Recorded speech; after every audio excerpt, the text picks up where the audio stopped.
Hi, I'm Chuck Dorsett for Weaver Leathercraft, and this is the Leather Element. If you've got a good question for us, or a good idea for a leather element, drop it in the comment box below. Now this week, we're going to talk about a cutting board, or what I tend to call a punching board. Now, I have to apologize right here, because in every video that's got a hand sewing segment, or even in our hand sewing video, I tend to leave this out. I use it so much, it kind of fades into the background for me, and I don't think about this.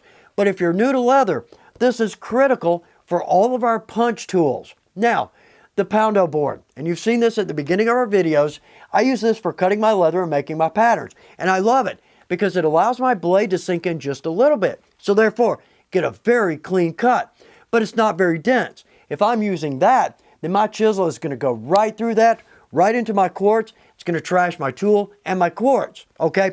So the cutting board, perfect for all of our punch tools, but I mentioned our quartz because what I want is I want to back my punch board with my quartz. It's going to give me a very solid punch, and it's actually going to require less strength in my arm to get that tool through the leather. But if you've ever tried to put the two together, and it's very frustrating because they're both slick surfaces. So what I'll do is put a piece of suede. It doesn't have to be suede. Most any leather will work, but the suede, just like a saddle seat, it's there because it has grip to it, or a shoulder pad or gloves.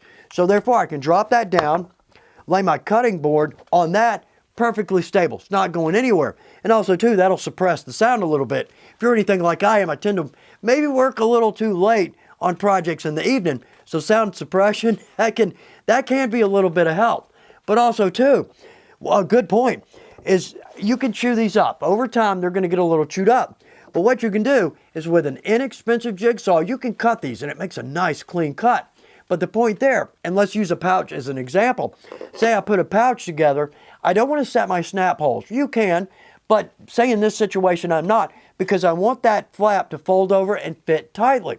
So therefore I can take a smaller piece, slide that into my pouch, on the main body punch a hole, and on the flap punch a hole, and that's going to be a perfect clean fit every time. So, cutting board, this is a critical material in our shop. I hope that's good information for you. Thanks for taking time to watch The Leather Element. Good luck with your projects.